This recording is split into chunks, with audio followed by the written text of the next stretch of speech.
You won't believe how long the truth stayed buried.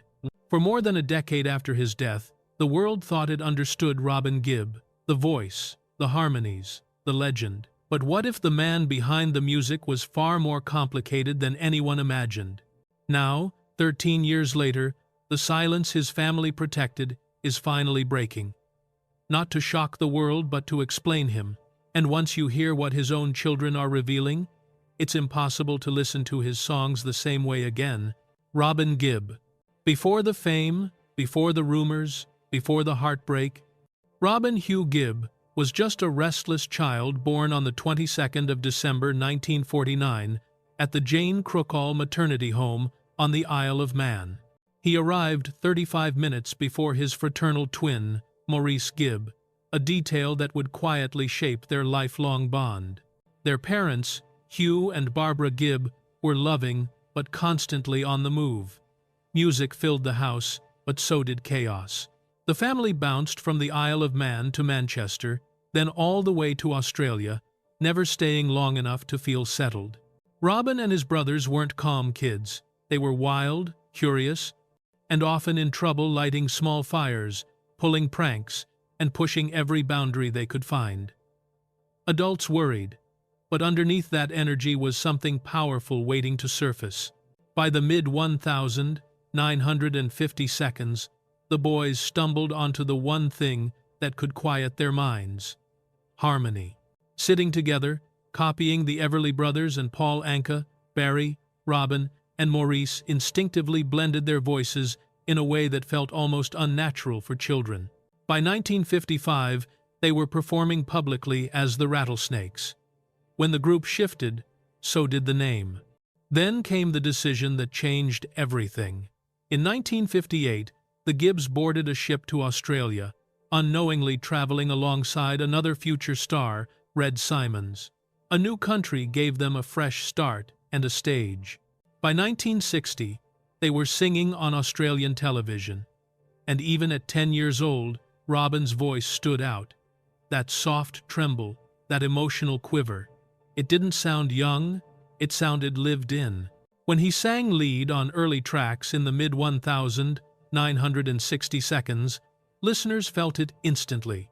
This wasn't just talent, this was identity. But while success was building fast, cracks were already forming beneath the surface. Love, fame, and the first collapse. In 1968, at just 18, Robin married Molly Hullis, a secretary working for their manager. Their bond wasn't built on fame, it was forged in trauma. They survived the Hither Green rail crash together, a disaster that killed dozens. That shared survival glued them together, at least for a while. On paper, Robin had it all: a soaring career, a family, 2 children, Spencer and Melissa. But fame was relentless. By the early 1970s, Robin lived mostly in the U.S., while Molly stayed in the U.K. with the kids.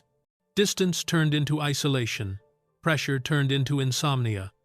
To keep up, Robin leaned on stimulants, amphetamines, and methadone, common in the industry at the time. Friends later described his moods as volatile, bursts of energy followed by crushing crashes. Paranoia crept in. He began believing people closest to him were plotting against him.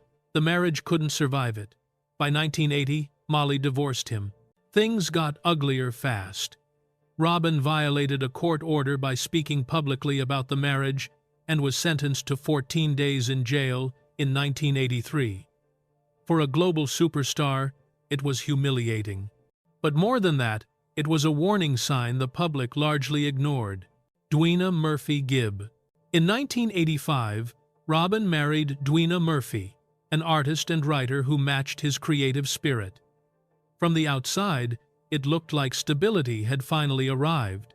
They split their time between Miami, the Isle of Man, and their historic Oxfordshire home. But years after Robin's death, the truth came out.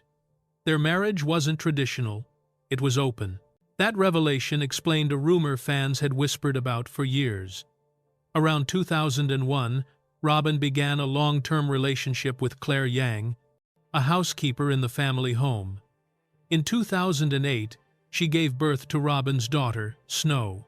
To the public, it looked like betrayal. But Dwina later explained she knew.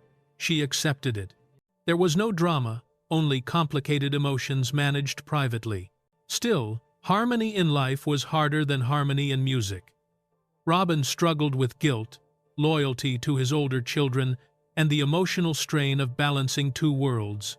And while his personal life churned, professional tensions refused to fade. The brotherhood that never healed. The Bee Gees sounded flawless, but behind the microphones, resentment simmered. Robin felt overshadowed as Barry Gibb increasingly took the lead. That frustration exploded in 1969 when Robin briefly left the group. They reunited, but the wounds never fully healed. Then came the loss that shattered everything. In 2003, Maurice Gibb died suddenly. Robin lost his twin, his anchor, the emotional mediator between him and Barry. In the chaos that followed, disagreements over tribute projects spiraled into a full-blown feud. Barry felt excluded. Robin felt trapped in the middle. By the early 2000s, the brothers barely spoke. And when Robin was diagnosed with cancer, he didn't tell Barry. Barry later learned only when it was too late. That silence devastated him. Robin's children now say it wasn't cruelty, it was emotional exhaustion. Years of unresolved pain had built walls neither brother knew how to break down. The final fight. In 2011, Robin was diagnosed with colon cancer that had spread to his liver. Still, he insisted he would survive. Even as treatments ravaged his body, he kept working. While hooked to hospital drips, he composed the Titanic Requiem with his son R.J. Gibb. For Robin, it wasn't just music. It was a mirror of his own battle beauty, tragedy, and defiance. By April 2012, his condition worsened. Pneumonia, a coma. Doctors told the family to prepare for the end. Then, something unbelievable happened. As Dwina played the Titanic Requiem in the room, Robin stirred. His fingers moved. His eyes opened. He smiled. Doctors called it unexplainable. R.J. called it a miracle. For a few days, Robin was back, whispering, humming melodies, talking about returning to the stage. Music never left him, not even at the edge of death. But the body couldn't hold on. His organs failed one by one. On the 20th of May 2012, Robin Gibb died at 62. Dwina said he passed peacefully, smiling, unafraid, holding her hand. After the silence, for years, the family said nothing. Then slowly, they began to speak, not to sensationalize, but to humanize. Dwina confirmed the open marriage. R.J. shared his father's final moments. The estate was handled quietly, to avoid public conflict. Snow was cared for privately. What emerges isn't a scandal. It's a portrait of a man driven by love, haunted by insecurity, and sustained by music until his last breath. Robin Gibb wasn't perfect, but he was honest in his own complicated way. And now that his children have finished the story, one question remains: which Robin Gibb song still hits you the hardest today? Drop it in the comments. And if you want more deep dives into legendary artists, like the video and subscribe. There's plenty more music left to uncover.